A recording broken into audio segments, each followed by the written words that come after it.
Hey, good morning, good afternoon. Thank you for joining. I'm excited to be here. And today we're going to be exploring how to build a 24/7 cybersecurity operations center and explaining a little bit more about how it can help your business. If you are a managed services provider or if you are a business looking for more security, looking to improve your security posture, this webinar is 100% for you. My name is Rick Valdez. I'm the founder at UTM Stack. And today also I have with me here Goresh, who is the founder at Hanko. I'll let him introduce himself. Yes, no, definitely that. Thanks, Rick, for the webinar, and I just want to thank everyone who is going to end up watching this webinar for your time. Um, yeah, so like Rick said, my name is Goresh Campbell. I'm the founder of Hanko Global Solutions. We are experts at cybersecurity, all things cybersecurity. I think we've come to an understanding now where just having a antivirus is not enough for cybersecurity. And I think a lot of people know that by now.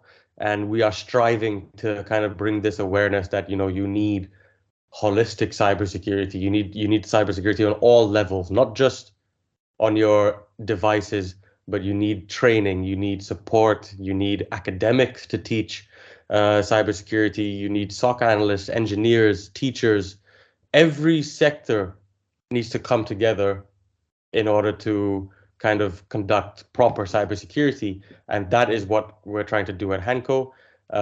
Rick and I have been partners, our companies have been partners for now 4 years. Is it, Rick? Yeah, time flies, man. It seems like it was yesterday. Yeah, like yesterday. And since then, a lot has happened with UTM Stack as well. Um, and yeah, they've just released kind of their open source technology to the world. And we're here to talk about how this, not only how this open source tech can help with your security, but just the basic steps of creating a SOC, the needs. Why do you need to create a SOC? What's it going to do for you? How is it going to benefit you? How can it help you reduce costs? And as an MSP, or MSSP, how does it help you win more deals? Get people asking you, hey, how do I fix this? Thank you, Goresh. Yeah, indeed, cybersecurity is becoming more important every day. Uh, a quick overview, just to explain who we are. UTM Stack is an open source technology company. So we basically specialize in creating open source free software. Of course, we have paid plans for support, but our core is open source. Is 100% free. Is actually the mission of our company. We specialize in making cybersecurity accessible for everyone. It's literally our mission, and Hanko has been an excellent partner in the last few years, providing services to customers that need to build their own cybersecurity operations center. So the following slide kind of explains who we are. We're a certified team of engineers who are trusted by a few organizations, mainly in the US. We recently expanded our footprint worldwide, but we're based in Miami, Florida. Has been like that for almost the last 8 years. And we're becoming a little bit more known worldwide now with the open source adoption, especially we're seeing a lot of organizations looking to build their own cybersecurity operations center. We're also the company behind other solutions, open source as well, like SQL Atlas, Chrome Data, Syspen Test. You might have heard about them. If not, that's okay. We're here to start from scratch. So before getting into how to build a SOC, why do you need a SOC? Why your customers need a SOC? If you're an MSP or you're a cybersecurity services provider, and you're currently providing any type of managed services, this might be an excellent opportunity to start expanding your footprint of services. Why? Well, this is the current status of IT.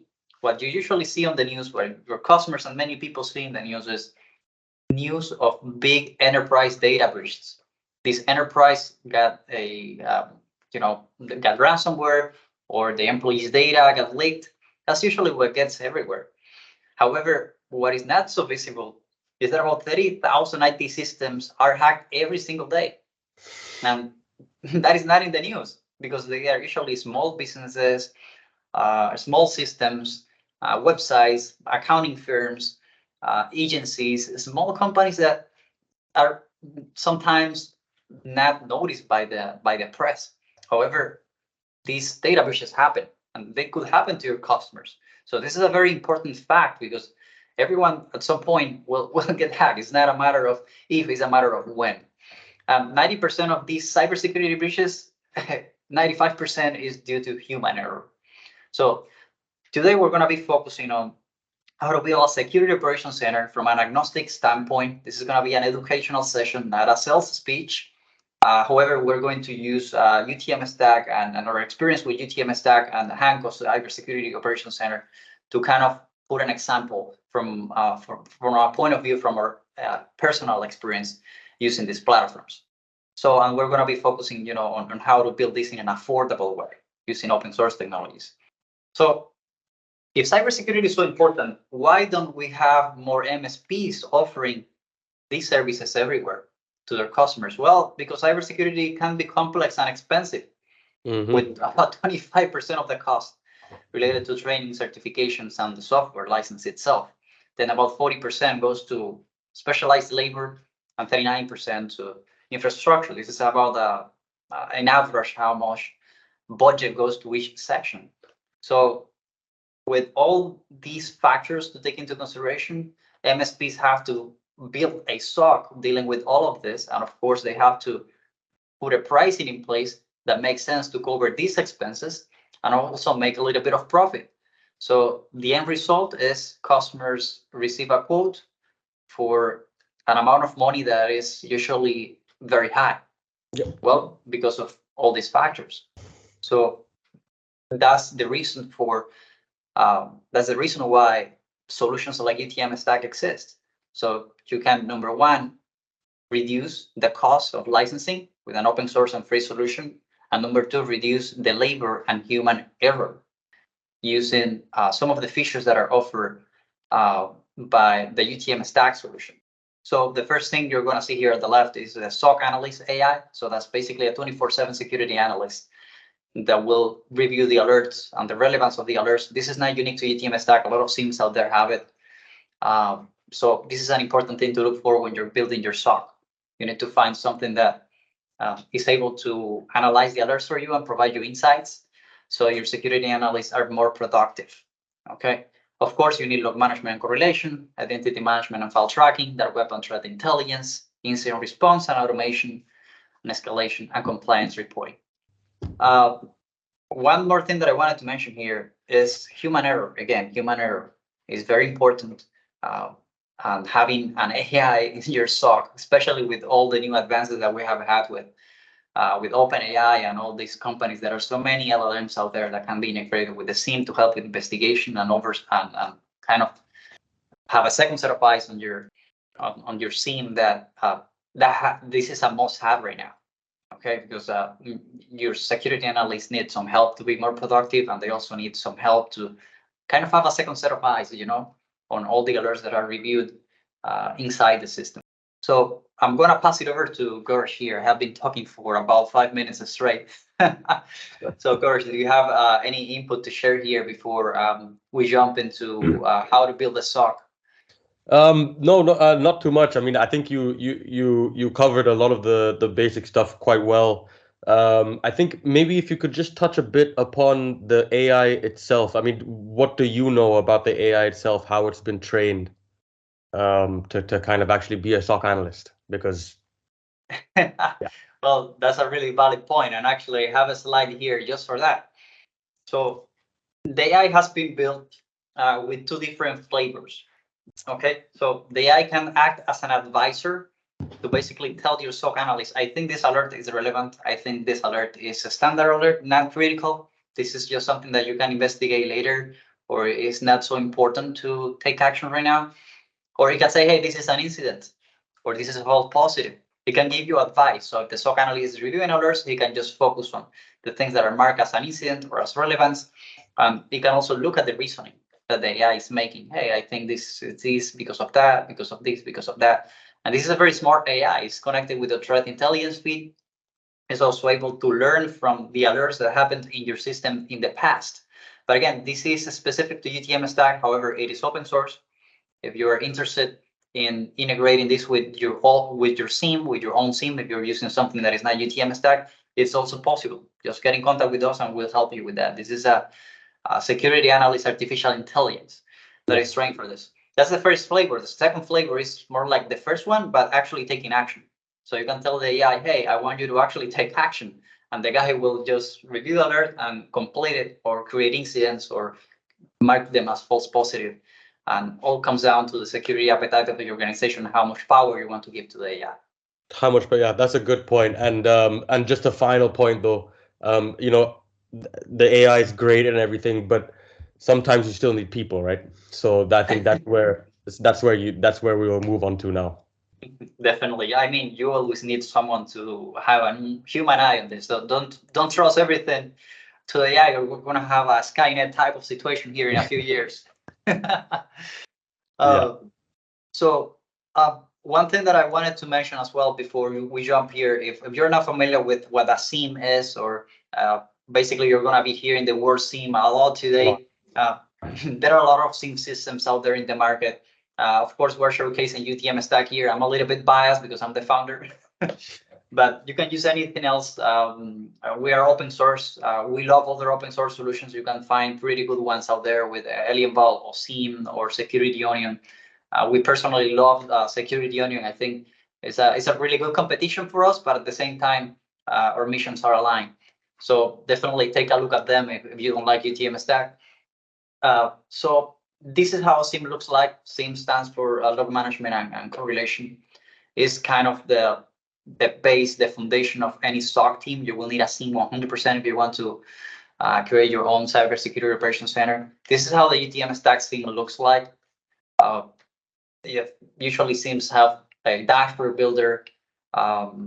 They allow you to create your own dashboards, your own visualizations. Of course, you should be able to rearrange them, create your own reports. They also have a threat management section where you can see all the alerts that are generated by the system, by your firewalls, by your antivirus. Everything comes here. And UTM Stack, you also have the options to do incident response, create new incidents, compliance reporting with the major compliance regulations out there, and a few other modules that are kind of optional, like identity management, where you can actually track the activity of your users and say, hey, I want to see what my administrator was doing. I don't know. Let me see 3 years ago. And you can see that he enabled something, he deleted an object, things like that. So it's basically a tracking and cybersecurity tool that will monitor your entire organization. And antivirus is great, but it's usually something that protects the endpoints. This will be like a protection for the entire company, including firewalls, including IoT devices, servers. This is a more holistic approach, basically. Yes, and I think the kind of the effort that goes into kind of building that SOC as well. I mean, we're going to talk about it now, I think, in the next couple of minutes. Yeah, so actually, I'm going to jump here to our article here. This is called Build a 24/7 SOC with free and open source technologies. This is what the webinar is about. This is based on this small ebook that we publish in our website. Here, you're going to find a ton of resources, technical resources, legal resources that you can use to get started. It's a very small ebook, but it's very to the point. It's very to the point. Wanted to make it short and sweet. So we already spoke about why it's important to have a SOC, how it can expand your service, be a good extension to your services, and of course now let's get into how to build actually the SOC. Gersh, do you want to take the team building and certifications? Yeah, I can do that. That part 100%. I mean the planning and designing of a SOC. I mean it's both straightforward and also it will take time, for you to kind of just wrap your head around why you first want to plan and design a SOC. Then once you're actually getting into the nitty-gritty part of doing it, what do you want to achieve with your SOC as well. But then when it comes to, kind of team building and certifications, I mean, it's so important to kind of, define your roles and responsibilities clearly in the first instance. And what I mean by that is, you can't create, for example, if you do get the SOC up and running and you're in the hiring process, or even if you have, a couple of analysts already on your team, combining their roles and responsibilities might you might be ending up shooting yourself in the foot there. So it's so important to make these roles clear, and we see it time and time again, just in the cybersecurity recruitment space, that all these roles, security analysts, incident responders, SOC managers, security engineers, are all built into one role. When you do that, I think you are creating a system where any mistake can happen, because this person physically cannot, adhere to all these different tasks. That's why it's important to, kind of have multiple people, and with those multiple people and those different roles, keep them defined and separate, but then you can actually blend their skills with each other, their expertise with each other, and that can help create a more holistic team, in my opinion. And to do something like that, it can take a lot of training and stuff, but that's why we're partners, right, Rick? Like we'll help you build that team. And if you don't have a budget, that can cover a whole team, that's why the SOC analyst AI assistant is there, and that's why we're here as well. Thank you, Garsh. Yeah, so definitely defining the right features for your SOC, defining the scope according to the appetite of the organization, and then getting the right staff is the first step towards building your SOC. Certifications are also important. We recommend certifications. Of course, if you want to get UTM Stack certified, that's an option. We have a certification program, but there are other good certifications in the industry. CompTIA Security Plus, for example, is one of the basic ones. They also have a security analyst certification at CompTIA. And yeah, there are a lot of certifications out there. You're not going to have a hard time finding a good one. We especially recommend CompTIA because those are the ones that we as an organization use, but there are many other options. So getting into technology selection, this is very important, okay? Why is it very important? You need to select a technology that fits the needs of your customers, or a technology that is flexible enough to adapt to the needs of your customers.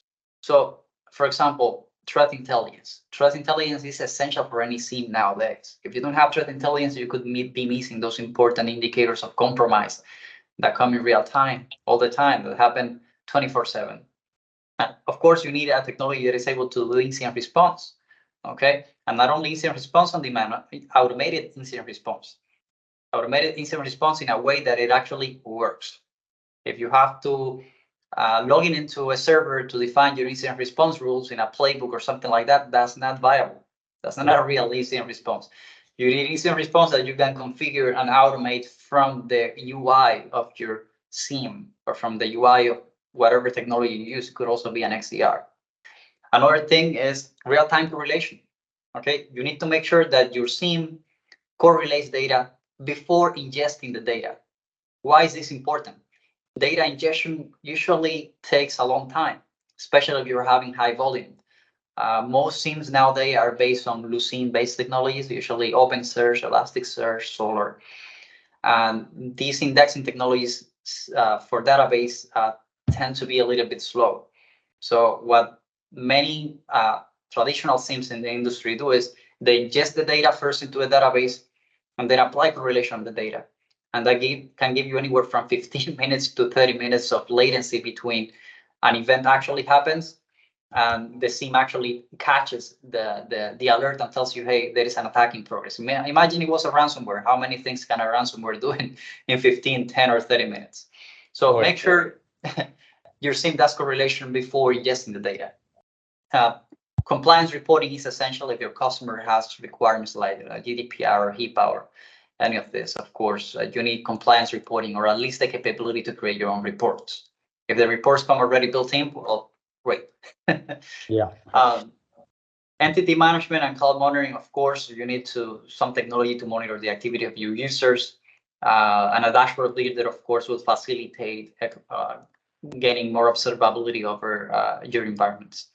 Of course, these are all features that we have at UTM Stack, but They're also present in many other technologies. Main differentiator is, well, we do it free and open source, so there is not much to lose here.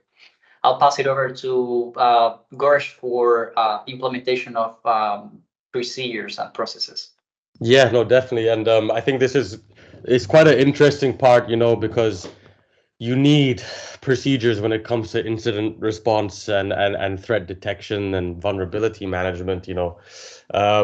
When something happens, when an attack is underway, or someone has privileged access when they shouldn't, the speed needs to be quick, and the effectiveness, if the speed and effectiveness are not quick enough because of your procedures, this can impact the damage to your company considerably, because by the time you've responded to the incident, whether it be, an extra 5 minutes or an extra 10 minutes, a hacker can move laterally throughout your entire system, for example, and that, again, that's where I think, it's important. And this goes back to, training your staff, having the right procedures in place, so that when it is detected, it's first of all, it verifies and identifies a threat, contains the threat, eradicates that threat, and then you document the incident for future reference. All these things should be happening quite quickly. And I think obviously with UTM Stack, but I think Security Onion as well, they do this kind of stuff. They make it easy, UTM Stack and all these products, they make it easy for you to kind of draft your procedure plan in a way that, nothing's left up to chance, and nothing is left up to, oh, what do we do right now? Because yeah, you need those procedures in place. And I think that extends to threat detection as well. It should really be defining how your team identifies and classifies threats. Obviously, this can be done with using automation, and I highly recommend using automation for this.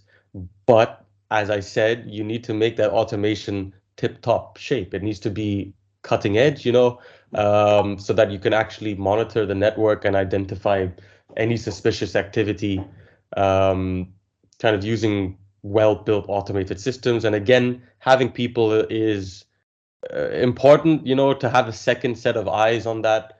But I'm sure that, either you'll have that, we'll have that, anyone can have that. You can reach out to so many different forums, I believe. But yeah, and that, again, that extends to vulnerability management as well.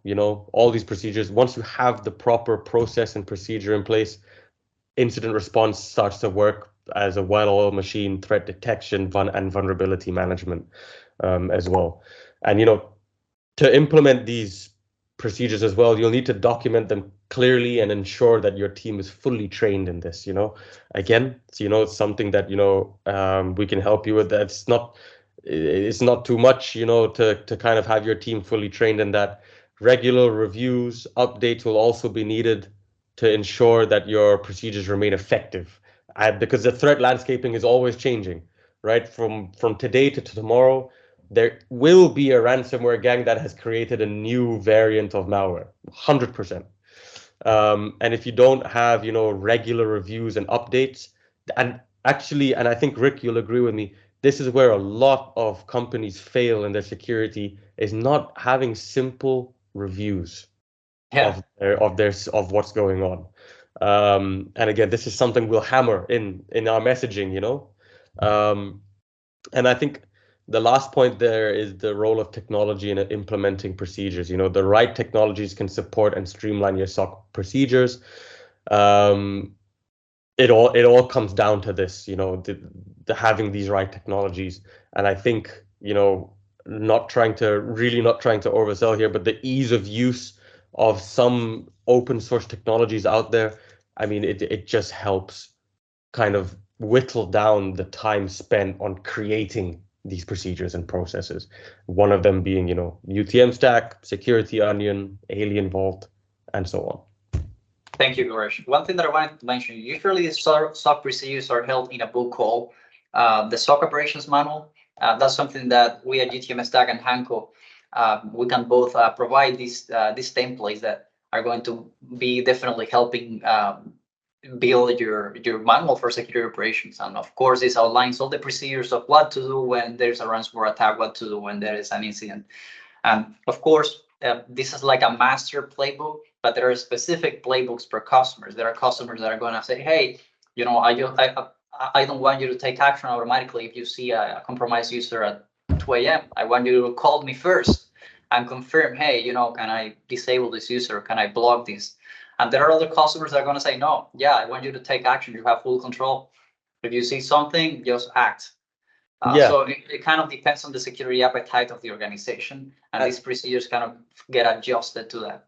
Exactly, and that comes to the point, when we're implementing processes and procedures at different companies, clients, whatever it may be, the genetic makeup of the IT team, of the people working there, their processes are, each client will be different, and that's why there will be a custom playbook for those specific cases as well. Yeah. So about continuous improvement, I'm gonna push very lightly here. I think this is kind of one of those points that seems kind of simple and obvious for everyone, but it's usually overlooked by organizations. Make sure you continue training your staff. Training, certification is always important. Maintaining technology is updated. Making sure your staff is up to date with the latest technologies of whatever SIEM or vulnerability management tools you're using to provide your services, and adapting to regulations. SOC 2 Type 2 changes all the time, GDPR changes all the time. So that's a very important part here to take into consideration.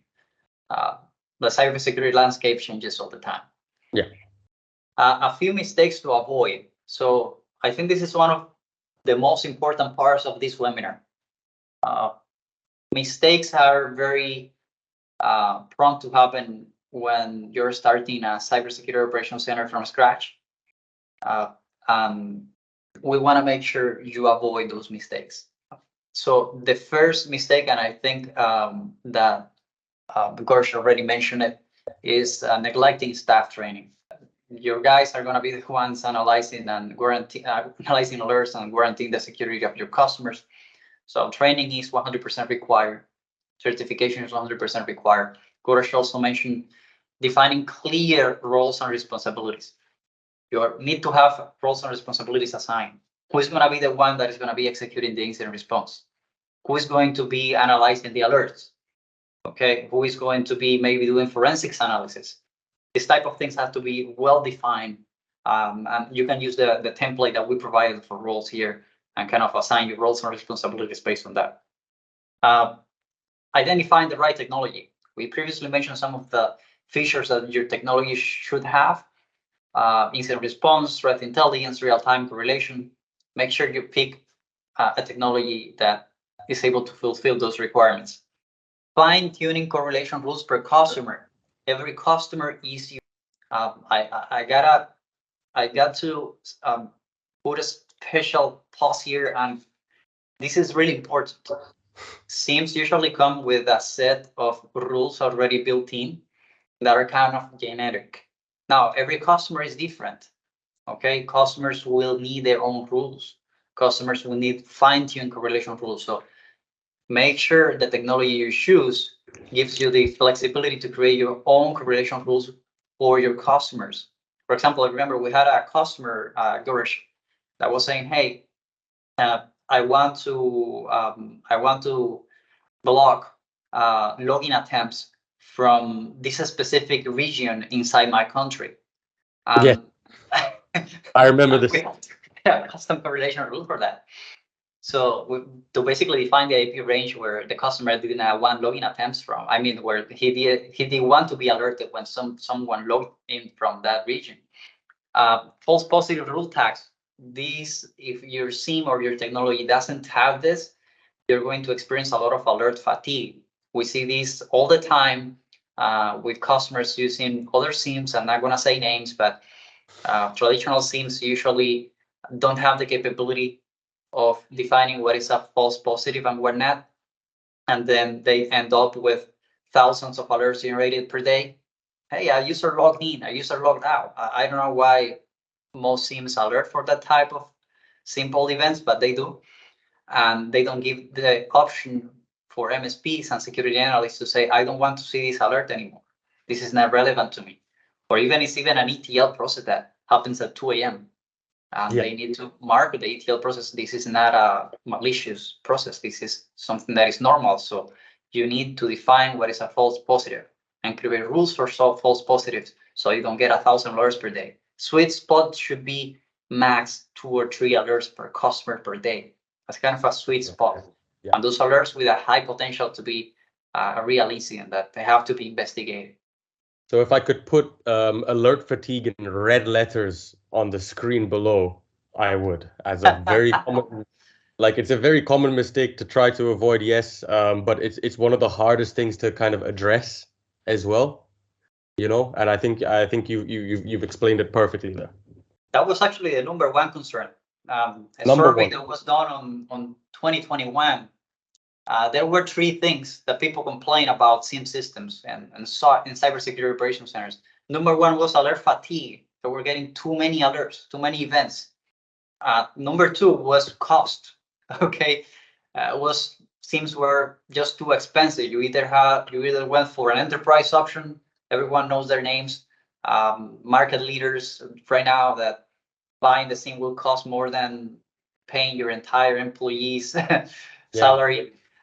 Or you go for some, not so popular free option in the market that often is not in a price range.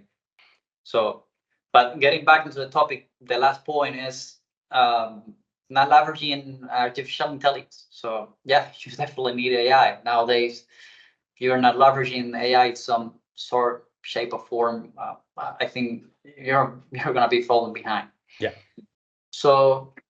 Yeah, finally getting into legal considerations, almost wrapping up here. It's important to have the right MSA in place.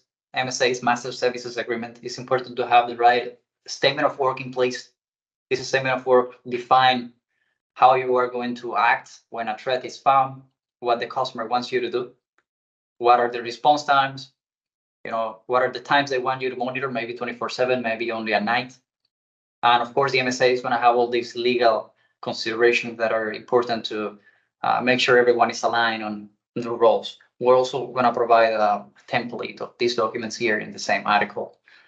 Well, finally, wrapping it up, I'm going to pass it over to Goresh. Goresh, if you have any final considerations to mention here. Yeah, no, I think we've covered a lot during this webinar, and I think we've covered a lot of details, a lot of comprehensive kind of detailing of procedures, the tech involved, and I think one key advantage to kind of sum it up, one key advantage of building your own SOC is the ability for you to customize it to suit your specific needs, and then moreover your client specific needs as well, because then this is something that you can sell yourself, right? Definitely. Yeah. So, and I mean, this includes integration of various technologies, tools. So, and depending on the nature of your business and the level of threat exposure, I think maybe a year or 2 years, once you've actually built up your SOC, you'll start to see real benefits for cost saving as well, especially if you're a company very serious about your cybersecurity. And I think another conclusive point is that we want everyone that kind of watches this webinar, downloads the UTM Stack open source technology, wants to build their SOC, is to be serious about it. Because if you leave this halfway, you'll waste your time, you'll waste your money, and you'll waste the space for decision making as well for other parts of your business, right? Well, it's an investment. So if you currently have a customer base, you're providing other services. It might be a very organic move to expand and provide your own cybersecurity operations centers services. And as Goresh mentioned, you're gonna start seeing the results when you get economy of scale. As you start increasing your amount of customers, you're going to start seeing that economy of scale. I would say a point to break even. Of course, it all depends on how big your contract is, how many customers you have. But we have seen the breaking even point usually around 3 to 4 customers. So that's how profitable this is, especially if you use open source technologies and you use AI to help you with this. You're probably going to be breaking even as soon as you hit 3 or 4 customers. Of course, if you get a big contract, 1 customer might be enough. Yeah. But 3 to 4 customers with about 35 to 50 devices each, that's going to give you a break-even point, even being below average market rates for cybersecurity operations center services. Yeah, no, that is well put. And I think, like we said, like this, as you guys have probably guessed, building a SOC is not a one-off thing to do with your time. It's continuous. It's a continuous improvement game, keeping up with the, emerging threats, whatnot. And this is where, regular updates, regular training comes into play, ensuring your team is always at the top of their game. And the staff at UTM Stack and Hanko, very open, easy to engage with, critique, debate. That's the only way we will start to, number one, reduce the amount of times you get hacked, and also reduce the amount of false positives you get, reduce the alert fatigue, is if we are constantly talking about this issue. Definitely. Well, guys, thank you for your time today. Thank you, Goresh, for joining. If you want more in-depth information, the article is published in the website. You're gonna see a link in the chat here in the webinar, where you can click the link and go directly to the article. That's gonna guide you step by step through everything we discussed today. It's gonna give you some templates that you can use to get up and running. Of course, if you need more hand-holding or you need some support, we are here to help. Feel free to give a try to UTM Stack. Feel free to reach out to Hanko Global if you need assistance with services on building your SOC. And again, thank you very much. We're also going to drop our email addresses for contact at Hanko and UTM Stack in the chat. So let us know if you have any questions. It'll be hovering above Ricardo's head as well, the email and all that kind of stuff. We'll just paste it. Yeah. Okay. Sounds great. Thank you, guys. And thank you for joining. Have a great day. Yeah. All right. I think